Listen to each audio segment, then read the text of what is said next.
লোকসভা নির্বাচনের আগে তৃণমূল কংগ্রেসের জন্য বড় ধাক্কা।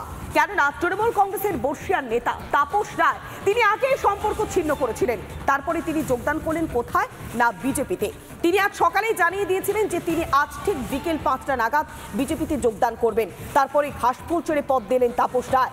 দল বদল করে বিস্ফোরক তাপস। একান্ত সাক্ষাৎকারে আমাদের প্রতিনিধি বিশাখার মুখোমুখি হয়েছিলেন তাপস রায়। শুনুন। আমাদের সঙ্গে এই মুহূর্তে রয়েছেন একেবারে বিজেপির সল্টলেকের পার্টি অফিস থেকে তাপস রায়, যিনি আজই যোগ দিয়েছেন বিজেপিতে এবং তিনি বলছিলেন যে আরো আগে যোগদান করলে ভালো হতো। আপনি আজকে বিজেপিতে এলেন, এত বছর ধরে আপনি সৈনিক হিসেবে কাজ করেছেন। এই মুহূর্তে যারা শাসক দল, সেই শাসক দলে 23-24 বছর ধরে, যদি খুব ভুল না করি, তাহলে আজকেও আপনি সৈনিক, সেই দিনেও আপনি সৈনিক ছিলেন। আপনার ভিশনটা কি? আপনি বিজেপিতে এসে কি চাইছেন? বাংলার জন্য, বাংলার বাসিন্দাদের জন্য সারা জীবনই আমার একটাই লক্ষ্য ছিল। হ্যাঁ, অনেক আগেই ছাড়তে পারলে ভালো হতো। আজ থেকে আমি বিজেপি পরিবার এবং মোদিজি পরিবারের সদস্য হলাম এবং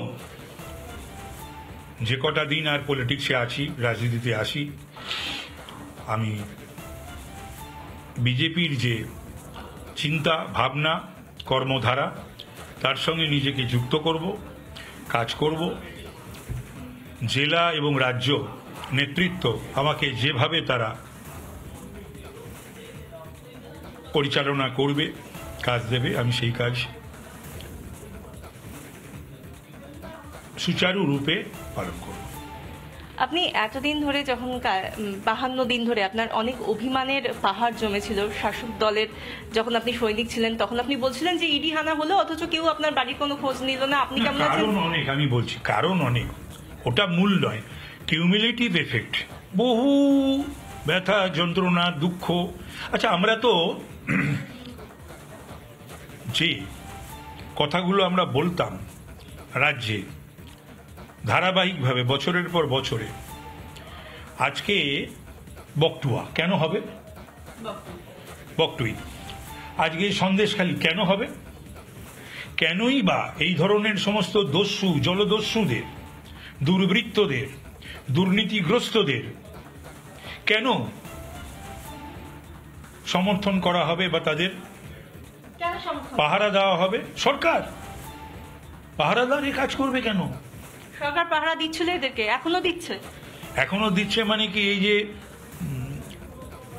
সুপ্রিম কোর্ট, হাইকোর্ট, তাদের তো নির্দেশ আছে, সেই নির্দেশ পর্যন্ত পালন করছে না। এগুলো একেবারে না ইদানিংকালে নেকেড হয়ে গেছে, যেটা ঠিক না। শান্তিপ্রিয় বাংলার মানুষ, গণতন্ত্রপ্রিয় মানুষ, সভ্য মানুষ, সুস্থ মানুষ, তারা কখনোই এগুলোকে মেনে নেয়নি, নেবেও না। তারপরে মা বোনেদের ওপর আমরা মা বোনেদের সম্মান করি, উইমেন এম্পাওয়ারমেন্টের কথা বলি। আজও মোদিজি বারাসাতে সন্দেশখালী প্রসঙ্গ নিয়ে কথা বলেছেন, মা বোনেদের উদ্দেশ্যে কথা বলেছেন। সেই মা বোনেরা কেন কাঁদবে? সেই মা বোনেদের চোখের জল পড়বে কেন? সেই মা বোনেদের এই দস্যুরা বা দুর্বৃত্তরা মাঝরাতে ডেকে পাঠাবে কেন? পিঠে বানানোর জন্য হোক বা অন্য কোনো কাজে হোক, এটা কোনো কথা হলো নাকি? এটা হতে পারে নাকি? এ অসভ্যতা, বর্বরতা।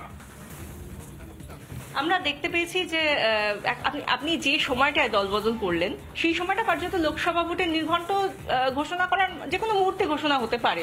সেই জায়গা থেকে আপনি কোন আসনে, কোন লোকসভা আসনে? আমি বলতে পারবো না। আমি যোগদান করেছি, আমি কৃতজ্ঞ বিজেপি, ভারতীয় জনতা পার্টি দলের প্রতি। আমি শুনলাম যে আমাকে একেবারে মণ্ডল স্তর, জেলা স্তর, প্রদেশ স্তরের সকলে আমাকে গ্রহণ করেছেন। আমি তাদের কাছে কৃতজ্ঞ।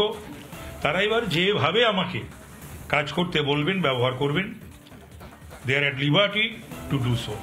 5 বারের বিধায়ক, এত বছর ধরে যিনি রাজনীতিতে এত সাউন্ড, তিনি লোকসভা ভোটের আগে বিজেপিতে যোগ দিচ্ছেন, তিনি একটা টিকিট তো অবশ্যই পাচ্ছেন। এটা আমি বলতে পারবো না, আমার বলার অধিকারও নেই।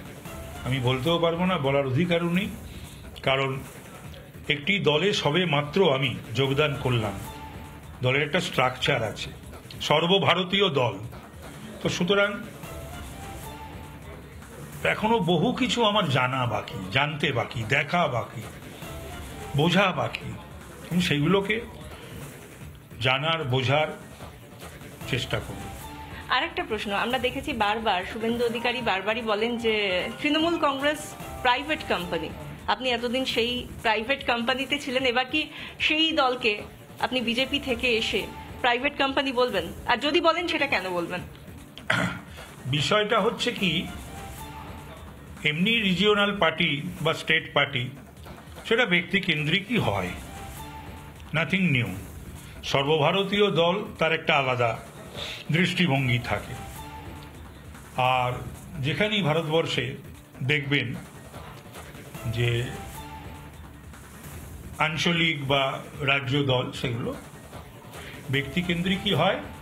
আর আরেকটা বিষয় হলো যে বহু কিছু ঘটনা ঘটে গেছে, আর্তনাদ করছে হয়তো সাধারণ মানুষ, উগ্র সমর্থক কুল বা কর্মী, তাদের সেই ব্যথা, বেদনা, যন্ত্রণার কথা সহজে পৌঁছয় না বা একেবারে পৌঁছই না। আপনি বলছেন রিজিওনাল পার্টি, কিন্তু তৃণমূলের তো সর্বভারতীয় সাধারণ সম্পাদকের নাম রয়েছে অভিষেক বন্দ্যোপাধ্যায়। না, basically it's a regional party, state party. আপনি সেই অভিমানের বিষয়টা যদি একটু ফিরে যাই, আপনাকে তো তৃণমূলের কোনো নেতা বলছেন আপনাকে ফোন করা হয়েছিল, আপনার খোঁজ নেওয়া হয়েছিল, আপনি বলছেন সে সমস্ত কথা আর তুলে কি লাভ, বলেও বা কি লাভ, শুনেও বা কি লাভ? সে সমস্ত শুনে কোনো লাভ নেই। আর রাজনীতিতে অভিমানের কোনো স্থান নেই। রাজনীতিতে আবার অভিমান কিসব? কোনো অভিমান নেই। মানে অভিমান নেই, ডেডিকেশন আছে, ডিটারমিনেশন আছে। ডেডিকেশন আছে, ডিটারমিনেশন আছে, লয়্যালটি আছে, অ্যালিজিয়েন্স আছে, সিনসিয়ারিটি আছে, অনেস্টি আছে, সিরিয়াসনেস আছে। আর একটা লাস্ট প্রশ্ন করব, নবীন প্রজন্মের মানুষ, উত্তর কলকাতায় নবীন প্রজন্ম তাপস রায়ের কথায় বেশ কিছুটা ইনফ্লুয়েন্সড হয়। আমরা দেখেছি যেদিন আপনি দল ত্যাগ করছেন সেদিন বহু কাউন্সিলর, তাদের চোখে জল, এবং তারা সবাই মহিলা হন, পুরুষ হন, তারা কিন্তু নবীন প্রজন্মের মানুষ। এই ব্যাপারটা আপনার সঙ্গে খাটে না যে আপনি সিনিয়র বলে নবীন মানুষেরা আপনার সঙ্গে নেই? তো তারাও কি আপনার সঙ্গে সঙ্গে দল ত্যাগ করছেন? সেটা আমি কথা বলবো আমার রাজ্য নেতৃত্বের সঙ্গে, তারা যেভাবে বলবে সেভাবেই করব। তবে একটা কথা বলি, আমি বরাবরই নিউ ব্লাড ইন্ডাকশনের পক্ষে, নবীনদের পক্ষে আমি ছিলাম, আজও আছি, আগামী দিনেও থাকব। দুর্নীতি পরায়ণদের উদ্দেশ্যে কিছু বলবেন? তাপস রায়ের কোনো বার্তা? দুর্নীতি পরায়ণদের উদ্দেশ্যে রাজনৈতিক কর্মী হিসাবে, রাজনৈতিক দল হিসাবে এবং সাধারণ মানুষের একটা লড়াই সবসময় ছিল, আছে, থাকবে। আমারও ছিল, আছে এবং থাকবে। আমরা কথা বলছিলাম এই মুহূর্তে যিনি তাপস রায়, ইতিমধ্যে তাকে আমরা আগে বলতাম যে প্রাক্তন বিধায়ক, আজ থেকে আমরা তাকে বলবো বিজেপি নেতা। আর আগামী দিনে বিজেপির কোন কোন উন্নয়নে বা বিজেপির কোন কোন কর্মযজ্ঞে তাকে পাওয়া যায় সেদিকে তো নজর রাখতেই হচ্ছে, কারণ সামনেই লোকসভা নির্বাচন। আর সেদিকে কোন আসনে তিনি টিকিট পান বা আদৌ সেই টিকিটের জন্য তিনি এগিয়ে যান কিনা বা বিজেপি তাকে নিয়ে কি ভাবছে, তার জন্য কিছুটা সময় তো দিতেই হচ্ছে তাপস রায় এবং অবশ্যই রাজ্য বিজেপিকে। ক্যামেরায় পিনাকির সঙ্গে বিশাখা, রিপাবলিক বাংলা, সল্টলেক।